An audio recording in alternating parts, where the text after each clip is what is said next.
What's up, guys? I'm Garrett P. Tyler.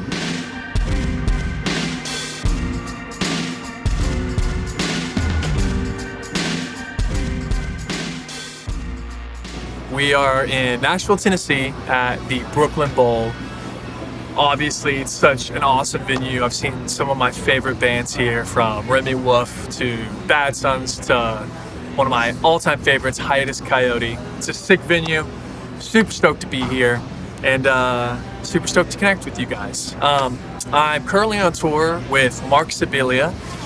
He's a singer-songwriter based in Nashville, Tennessee, and his sound is so sick. It's like if Bruce Springsteen and Bob Dylan had a baby and then you sprinkle some synths in there, you know what I mean? And our boy right behind me, old Wesley Davis, incredible front of house engineer, has got us smacking in the house. So it's a pleasure to be out here. But enough of that, let's dive into some gear.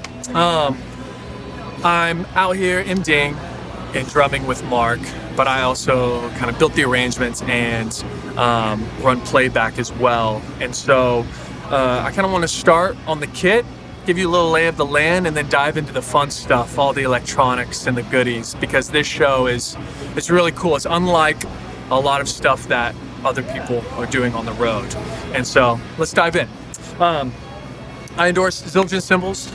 I've got my 16 Avidus hats, and then over here I have my 21-inch overhammered ride, which I absolutely love. Shout out to the team. I endorse DW hardware. I'm running the 6000 lightweight series, and then my 9000 snare stand and pedal. Those have to be a little heavier weight because I hit hard. And so I'm playing my favorite drums. They're my 1958 Ludwigs. Absolutely beautiful. I don't usually take them out on the road, but when I have a little bit more of quality control, because it's a smaller tour, single bus, I can make sure they're safe and sound. But yeah, I endorse Evans drum heads, Big Frith drumsticks, 64 audio in-ears, and I absolutely love them so much. But outside of that, in the electronics world, I endorse a company called Roland, which you can see. I'm using the V-Drum PDX 100 pads, kind of where my rack tom would be. And as well, I also have a dual snare trigger and a kick trigger that I'm layering in with my acoustic drums to like layer in sounds from the record. And so you get like the beef, the heat off my live kit, but we're able to blend in the sound that you're used to hearing when you listen to Marc's music, blended in with the record. We don't do it on every song, but for the ones that absolutely need the texture, the delay throws, and some of that sampled sound, we use those. And then I also am running it's in this chaos down here, but a KT10 kick pedal. And all of that is running through this Roland TM6 trigger. It's just a module, more like a brain, that is running all my samples. Outside of that, I have my M-Audio Axiom 49 key MIDI controller, and this is more like a safeguard for me, because we're kind of doing a lot that I'll eventually get to, but it's like I have my songs and the triggers, because we're running some loopers and we do some things live, and so I got to be able to like trigger next sections. And then the next section is my looper, like basically kill switches, because kind of everything you see on stage is all running through Ableton into the house, and we're looping all of it. So we're building the stems live on stage as we're playing. And when you do that, there's room for error. And so if Marc or I play something that's just like, holy smokes, we can't keep rolling with this, I can quickly kill it, and then we roll on. And so it doesn't, that basically prevents us from having to stop the song and start over. I can just kill whatever we just recorded and we keep rolling. And then I've got a few light cues on here just in case Marc pulls an audible and I want to be able to throw up like a warm look or like a blue or blackout. I can control some of the lighting as well. Yeah, moving on from that, I use my Ableton Push too, and it's kind of like sectioned out for a few songs. This is like a synth patch that I cut up some stems on one of the songs that I play live.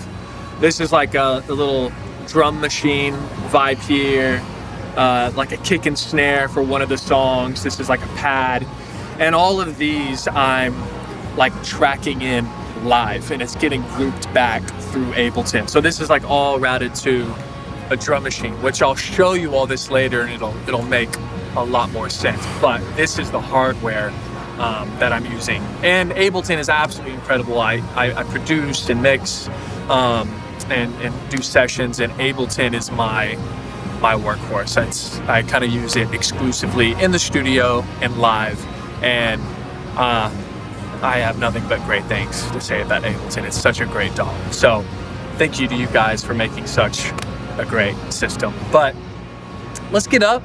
Let me just kind of take you around what we got here on stage. Don't mind the clutter. It's some of our openers gear as well. But over here we've got, you know, Marc's Mustang bass, the Subsequent 25, the Nord, the Moog on bottom, just, you know, 2 synthesizer options, an MPC with like drum samples and some like cool loops that we've chopped up on songs.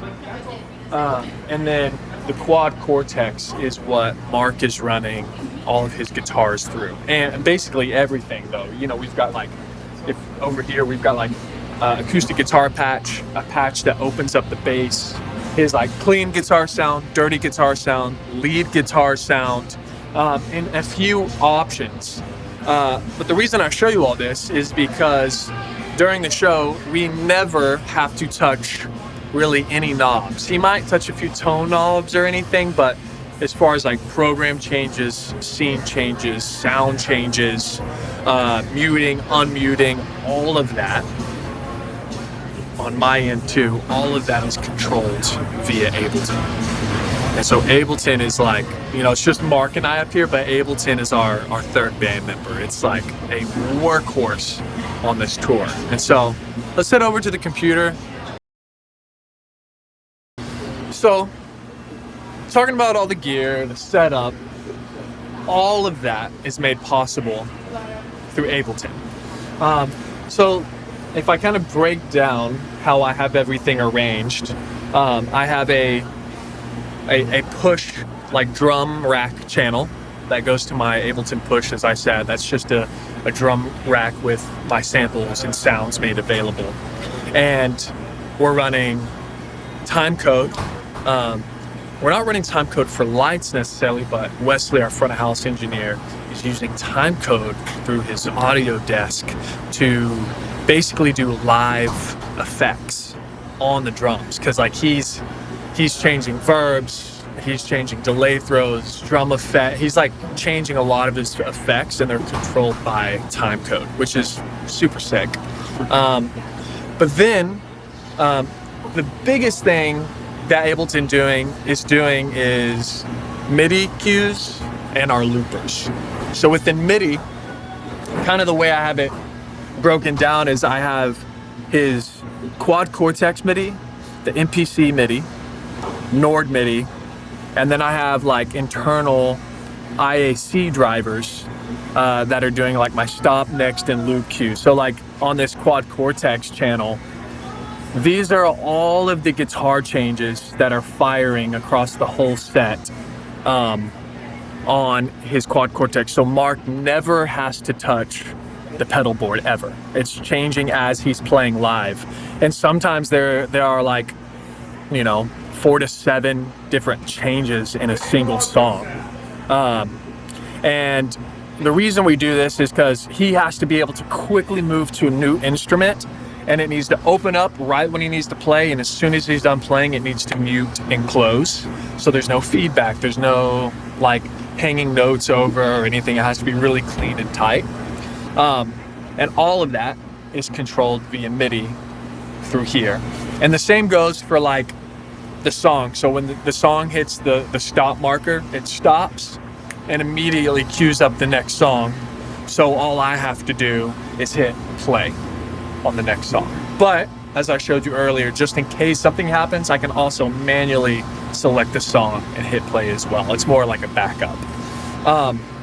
And then yeah, there are a couple moments through the set that we kind of go off script, and like just the click track opens up and it loops, and we'll jam live, and then when we end that jam, I'll trigger the next section, or an instance where we'll throw up a looping pad and Marc will kind of go off script and play a song, and then when he finishes I can cue the next section, and it just invites improvisation and it keeps the night fresh, which is kind of what's cool about what we're doing, because we're mixing 3 layers. We have backing tracks like normal, so we are building live, but the standard in today's music industry is, especially when you have that more pop sound, people want to hear a lot of the sounds from the albums, right? And so we're not heavily focused on it, but we have like some effects tracks and we have layers from the album stems that are playing behind us, and those layer in with what we track live through the loopers. And so if you look over here, I open up the looper channel. These are all of our different loopers. We've got Acoustic 1 loop, which is more of his like rhythmic guitar playing. We have Acoustic lead loop when he plays more, obviously, lead lines. We have a loop specifically for the song Bittersweet Symphony, which was one of his biggest live loop videos on the internet. It just kind of went viral, so we play that song in the set towards the end. We've got his electric guitar loop, a loop for his MPC, drum machine kind of stuff, a loop for his Nord and Moog, and then the organ that he plays on a couple songs, it'll loop that. And if I open up Automation Lane, it'll kind of show you every time that's happening. So what's cool is like, whereas like an Ed Sheeran, for instance, is live looping on his guitar pedal board, not to a click. That's a little more freeform, and he's just listening back to himself, which Marc does on one song in the night. But what's cool about what we're doing is it's arranged. And so the same part every night gets looped in the same section, because we've got, the lights and tracks and everything is like very arranged out. But what's beautiful is if he wants to play something different in that part, he can. So it's this mix of, it is arranged, but there's so much room to make it fresh for the night. And so yeah, basically these loopers that kind of look like this, you can set to be infinite amount of bars. It could be 2 bars, 4 bars, 8 bars, etc., etc. And it'll track it in. I have it snap to just like the downbeat grids, because I don't want, the quantization can kind of sometimes get funky. So it just ever so slightly tightens what he plays, and then immediately loops back at the same volume in which he tracked it in. And that is through the looper plugin built in to Ableton. It's pretty sick. Under that, we're also running from stage from Ableton, all of our lighting and floor package. All of it's via MIDI. Emu runs our the lighting on the poles, and then we use a program specifically for these like LED window panels as well, and all of that is also being triggered via MIDI in the session.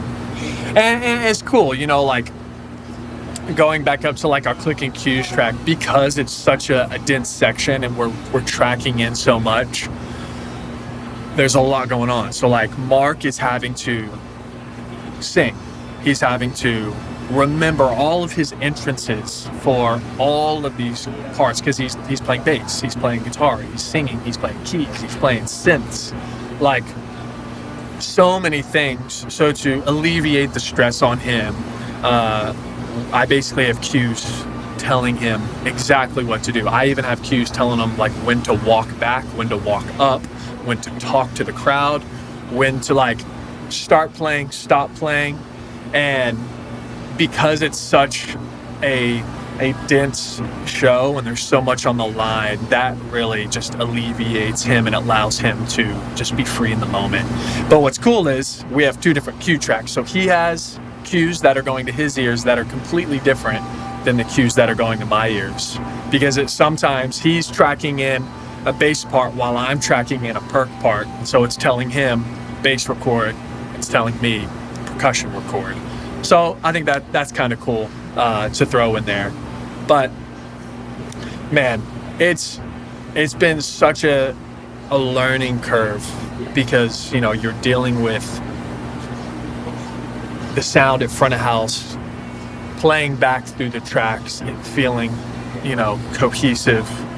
And it's been really cool, because what we've tried to create is basically, with looping, it can sometimes get a little stagnant because you're doing like just 2-bar loops or 4-bar loops, and it's very repetitive. So what I love about what we're doing is we have the looping layers that give it that sampled live feel.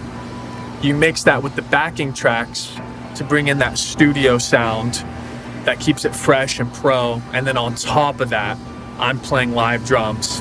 He's ripping live guitar on top of it. So you have this combination of looping, backing tracks, and just completely live playing. And it makes for a really unique sound that I feel is really specific to someone like Marc. And it's been a pleasure to kind of help him build that, push it to the next level, and amp it up.